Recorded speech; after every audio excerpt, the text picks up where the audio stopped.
Good morning. Good morning. Good morning. Good morning. Come on. Hi, guys. Good morning. It's your girl, Dominique Spinelli, and we gonna lay this news down. But first, I gotta tell you guys where I been. Did you miss me? Did you miss me? I missed me, okay? Let me tell y'all. Boy, oh boy. Your girl had, hold on. Mic is on. Nobody touched my mic this weekend. That's good. Okay. So, y'all, I woke up on Christmas Eve and my mouth was hurting so bad. And I was like, uh-oh, I know exactly what this means. This is not my first rodeo. My wisdom teeth are like impacted, right? So I've been trying to get my wisdom teeth for a very, very, very long time. However, they are not coming to the surface. We're talking over a decade of dealing with this. They are not coming all the way to the surface. Like the skin over them is still slightly receding. Well, what happens? Sometimes food or something gets stuck under there and it'll get infected. When I tell y'all, there's not very many things worse than an infected wisdom tooth. I can think of very few things worse than an infected wisdom tooth. So, like the first day I let it rock, it wasn't too bad. It was just like pressure. Then the next day I woke up and I couldn't open my mouth. All of this was swollen. That was on Christmas Eve.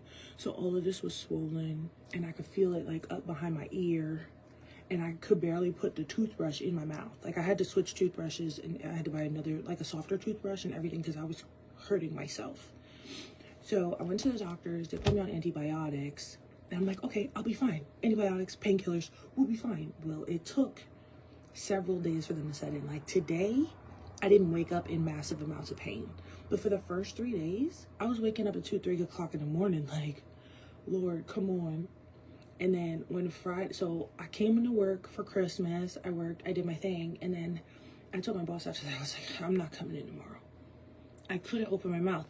My broadcast sounded like this. Good morning, world. So, you know, I wasn't getting on here doing this because I was in so much pain. So then Friday came around. It felt like I was still losing the fight. I was rebuking the devil at that point. But yeah, I wasn't even rebuking him. I was praising the Lord because I didn't know what else to do. I'm like, you know what? I'm just going to praise through my shortcomings because I don't know what else to do.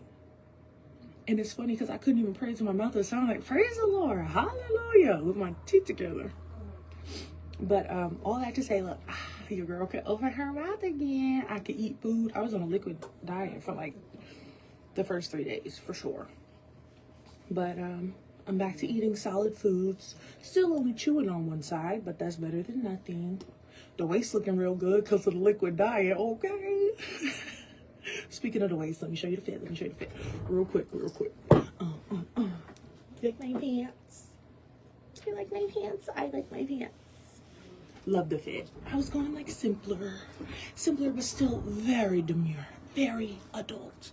And I was using the word demure before it was cool, so I'm still gonna use it. I don't do it for the hype. All that to say, it's time to record the news. My mouth can open, and I'm happy. There's still pressure, but I'm fine. I'm all the way cool. But I still got like 4 or 5 days of antibiotics, so it'll get better. All right, so what we're gonna do is lay this news down. It's about that time, okay? Let's do it. I hope y'all's Christmas was great. Out here in Tennessee, it was a very warm Christmas. Like very warm. Very, very warm, y'all. I woke up, I was like, okay. Not only is the weather confused, my body is confused, my mind is confused because I'm going to work and it's Christmas. Like, I was just confused. Christmas was just confusing. Like, all in all. I was like, what am I doing?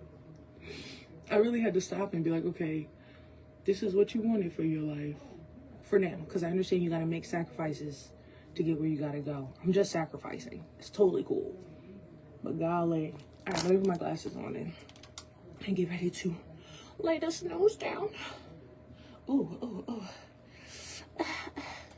See, right, it's a lot going on. All right, we ready? I don't know. I should clean these glasses first. Come on, man. I'm so sorry, y'all. I'm everywhere. I had a cup and a half of coffee today, so I am just zooted. But honestly, I think my glasses are too dirty to do this. I gotta go to my car and get my glasses cleaner. So we'll do it without the glasses for now. We'll just raw dog this thing. All right, let's do it. Okay, I'm ready. With new legislation going into effect Thursday, the Tennessee legislature will create a registry for habitual domestic violence offenders. Savannah's law is named after Savannah Puckett, a 22-year-old Robertson County deputy who was murdered in her Springfield home in 2022. After an offender's second conviction, their name, photo, and the date and county of their convictions would be placed on the registry, and that information would stay on the registry for anywhere between 2 and 20 years.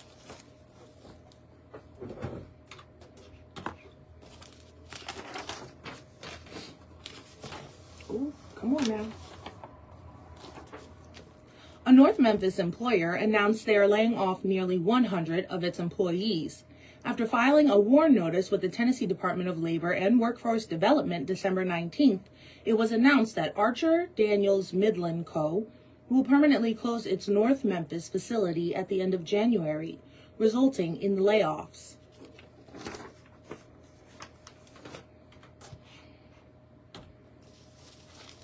I wonder if they did severance pay.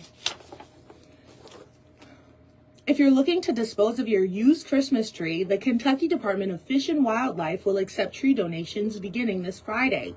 Donated trees are anchored and submerged at various depths, allowing fish to feed, shelter, and spawn. The safe haven encourages a prosperous ecosystem for various types of fish.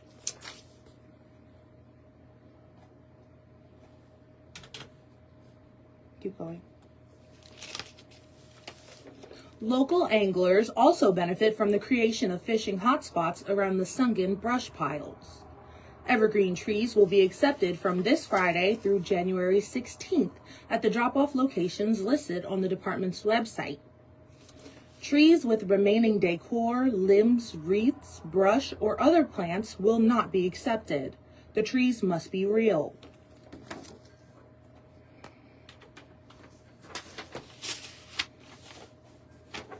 The TWRA is launching its Wildlife Magazine photography contest and encouraging those who love pictures to submit 10 of their best wildlife pictures for a chance to win money and recognition. Selected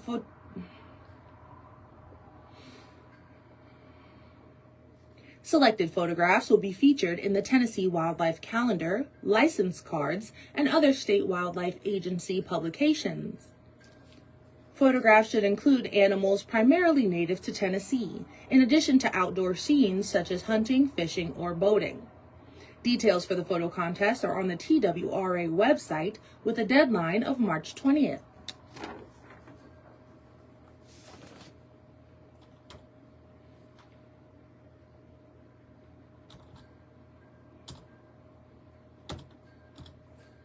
I'll let y'all hear it.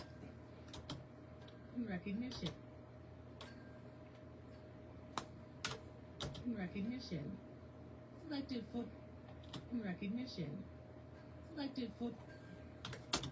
Selected photographs will be featured in the Tennessee Wildlife Calendar, license cards, and other state wildlife agency publications.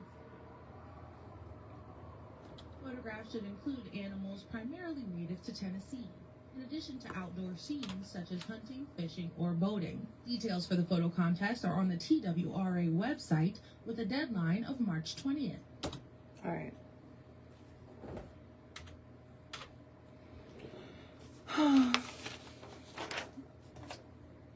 Oh.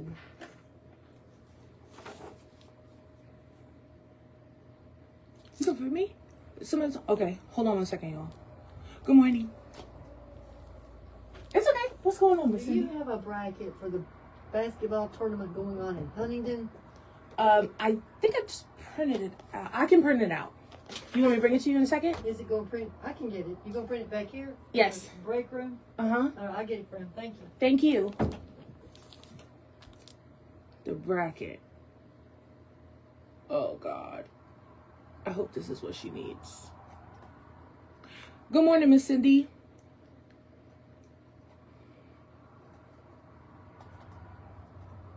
Oh, my gosh. I hope that's it.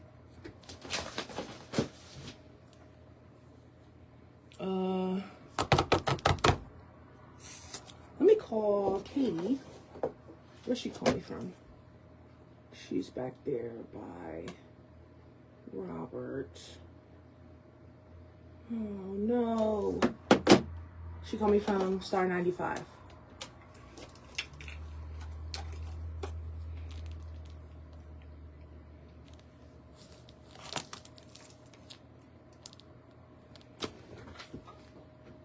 Girl. Come on, Katie.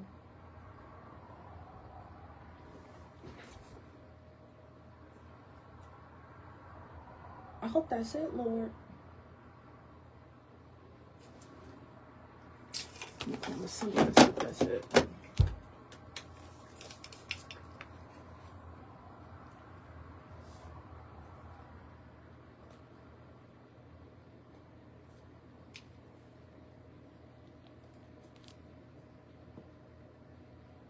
$540.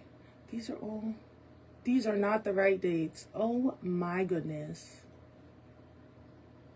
Is it this one?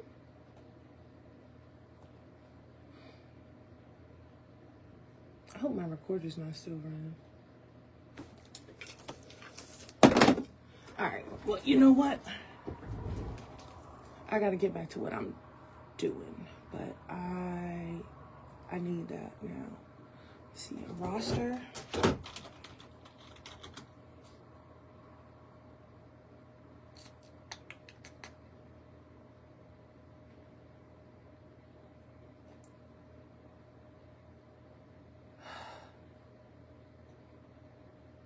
That's not it. I know those dates are wrong.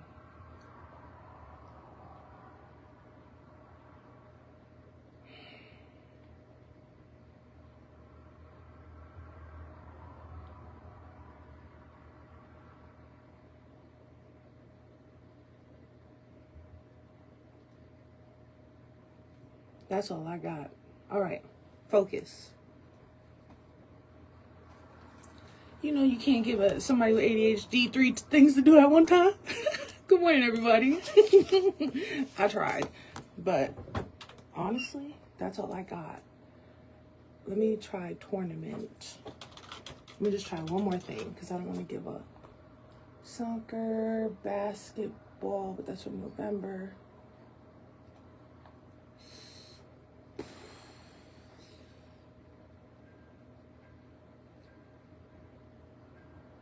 Basketball games. That's all I got about the games. And none of that is today.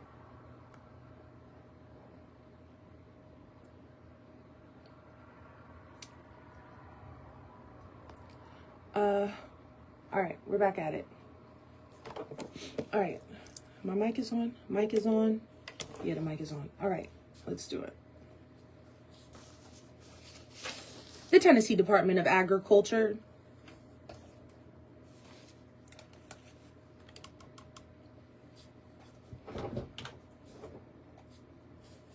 The Tennessee Department of Agriculture Division of Forestry has confirmed the presence of the emerald ash borer. I said it right, but it didn't sound confident. Right again. The Tennessee Department of Agriculture Division of Forestry has confirmed the presence of the emerald ash borer in Robertson County. The emerald ash borer is an invasive beetle that attacks and kills ash trees. The insects were discovered in the United States in 2002 and have since killed tens of millions of ash trees in 35 states, including Tennessee. The Tennessee Department of Forestry said the ash borer was first confirmed in the state in 2010. All ash species are susceptible, with infested trees typically dying within 2 to 4 years after initial signs appear. The ash borer is spread mainly by human movement of untreated firewood, infected nursery stock, unprocessed saw logs, and other ash products.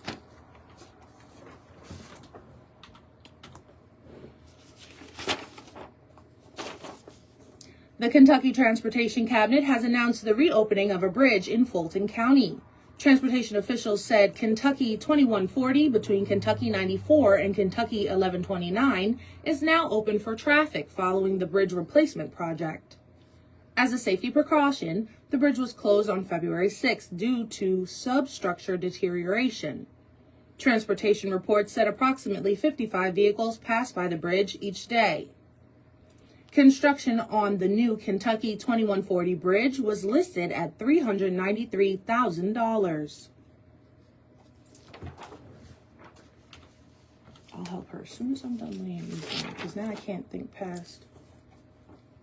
The Tennessee Wildlife Resources Agency has reported 2 new counties with positive chronic wasting disease tests in deer. The TWRA said the positive results came from hunter-harvested deer in Dixon and Williamson counties. This was the first positive chronic wasting disease case for both counties. Wildlife officials are encouraging hunters to continue hunting and submitting their deer for testing. The TWRA will be increasing sampling and monitoring in Dixon and Williamson County, with hunter participation critical across the state for the continued surveillance and monitoring of the deer disease. Chronic wasting disease is a progressive fatal disease of the nervous system, which affects white-tailed deer, mule deer, elk, and moose.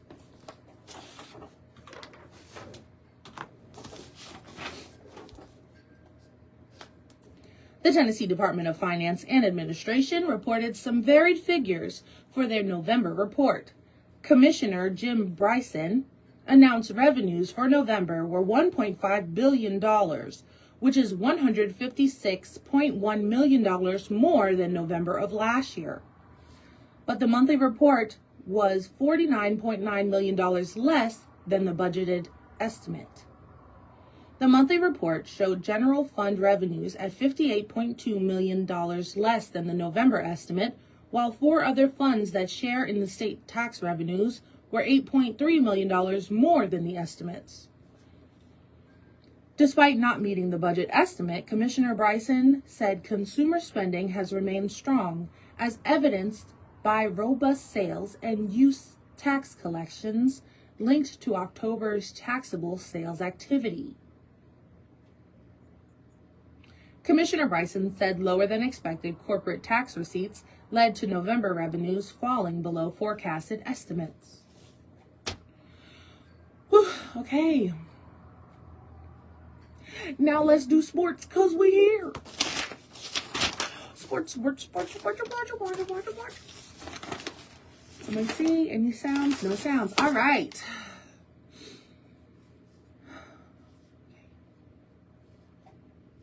Here's your sports news, a service of Wendy's in Martin. Day 2 of the Dynamics Hoop Fest at Westview High School, with 7 games to be played beginning at 10 this morning. Graves County girls will play Trenton Peabody. At 11:30, Mackenzie will play. At 11:30, Mackenzie will play the Bradford boys. At 1, Trenton Peabody will play Memphis Rivers.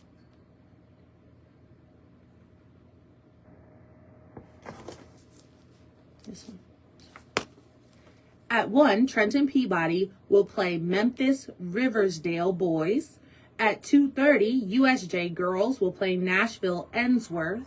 At 4, Obion Central boys will face Cannon County. Then at 5:30, Westview girls will play Memphis Ridgeway, and the Westview boys will host Ridgeway at 7. All the games will be on Mix 101.3 WCMT beginning at 9:50.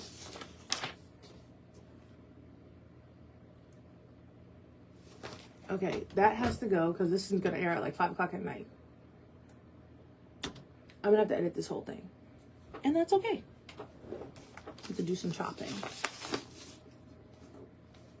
The Tennessee Vols and University of Illinois Urbana-Champaign will battle for the winner of the Liberty Mutual Music City Bowl tomorrow afternoon at 4:30.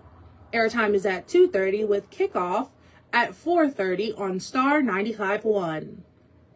Tennessee is 8-4 overall and 3-4 in the SEC while fighting Illini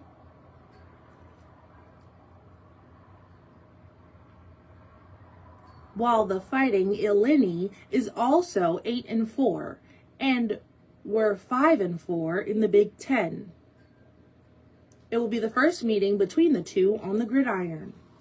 Both teams will be dealing with players opting out of the game, but there will be no greater absence than Tennessee wide receiver Chris Brazzell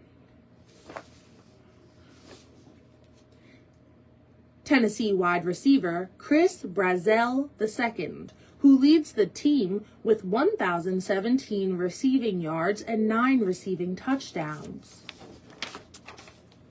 I have to edit this whole thing. And that's okay, because this one doesn't go up till 5.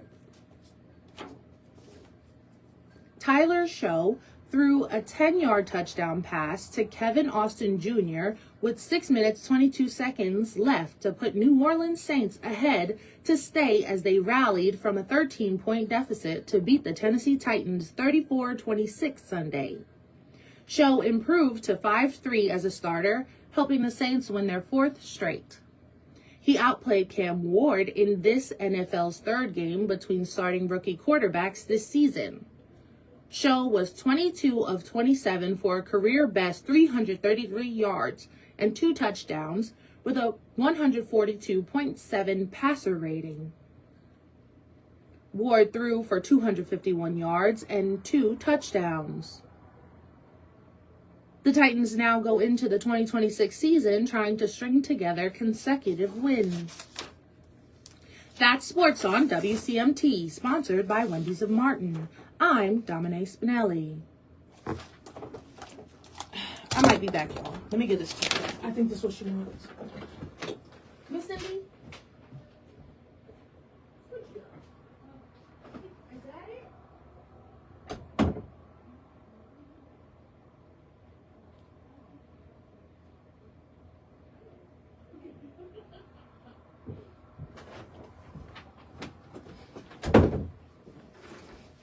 You know what I love about Miss Cindy, y'all? She don't be tripping. She was like, nah, that ain't it. Don't worry about it. I told him we don't know. I said, yes, girl. Yes, ma'am. Shout out to Miss Cindy. She said, we don't know. Nope. I darn sure don't know. I don't do sports. I read the sports. That's about it. Okay. Well, hallelujah. Okay, one less thing I got to worry about today. Okay. Good morning, Miss Carrie. Good morning, Sarah. I don't know if y'all still there, but I'm here working. Okay. So now that that's done. All right.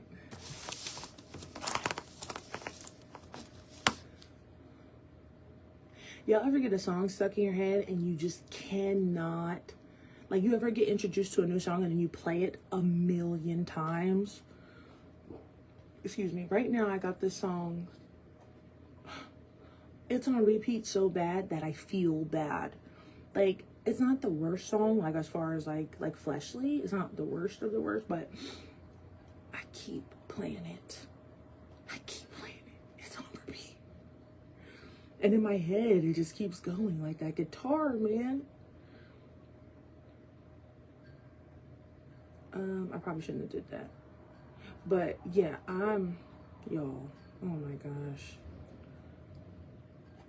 I don't think that's it. I think that's sports. There you go. Yeah, so I just got I've been listening to the same song for like 3 days. And it's so good. Like, I just keep playing it. Keep doing it. Legit. That's what the little voice in my head be saying.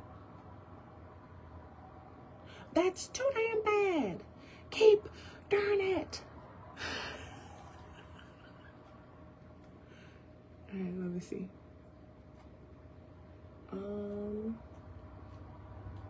We're here already. I might as well read my obits. Today, I'm gonna get all my recordings done very early today. Like the whole stretch. That's so good. A graveside service for Mr. Donald Gill, age 98, of Clinton, Kentucky, will be held Saturday at 1 at Clinton Cemetery. A funeral service for Miss Tina Smith, age 69, of Dresden, will be held Wednesday at 2 at Macedonia Church of Christ in Sharon. Funeral services for Sandra A. Gardiner, age 82, of Sharon, will be held Tuesday at 1 at Williams Funeral Home in Greenfield. Burial to follow in the Morris Cemetery in Greenfield. A funeral service for Mr. William Owen Cruz, age 81, of Wingo and formerly of O'Brien County, will be held at 1 o'clock on Tuesday at the Hornbeak Funeral Chapel. Burial to follow in the Mount Pleasant Cemetery near Pilot Oak. A graveside for Mr. Ronald Spike Stevens, age 83, of Mayfield, will be held Wednesday at 10 at Highland Park Cemetery. And a funeral for Miss Karen Fries, age 60, of Fancy Farm, will be held Wednesday at 1 at Brown Funeral Home. Burial to follow in the Old Bethel Missionary Baptist Church Cemetery. WCMT color radar for tonight. Clear with a low around 20. Tomorrow, sunny with a high near 37. And tomorrow night, partly cloudy with a low around 26. Right now, it's 30, humidity 47%. For more news, weather, and sports, go to WCMT.com. Follow us on X at Thunderbolt Info and download our Thunderbolt Radio app. This news has been a service of Greenfield Banking Company and UT Martin. I'm Domine Spinelli. All right, cool. We're good on that. This is 3 minutes. Okay, give me some silence. Generate the silence. About 15 seconds. Okay. Your Drive Time at 5 News is a service of Greenfield Banking Company and UT Martin. All right. WCMT News Time is 5:08. This one here.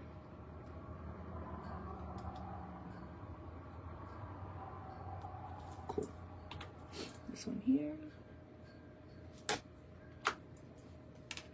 WCMT News Time is 5:12.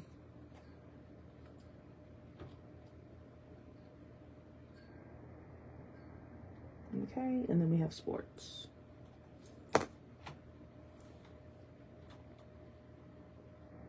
You go, Dom. Did I just finish? I kind of finished. Not for real, for real. Hi, Miss Cindy.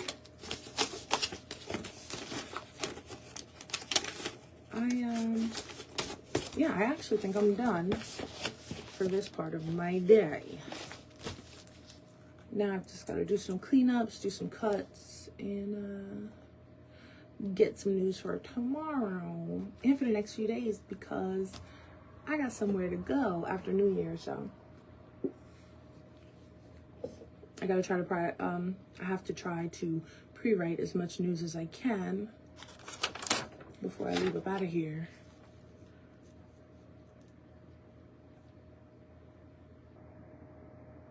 None of this is anytime soon. He's gonna kick my butt. I think I peeled off the paint. He'll be all right. All right, y'all. Don't tell my boss. He'll be all right. I will see y'all later. I hope y'all have a great day. Go be a light somewhere. I'm gonna keep doing it myself.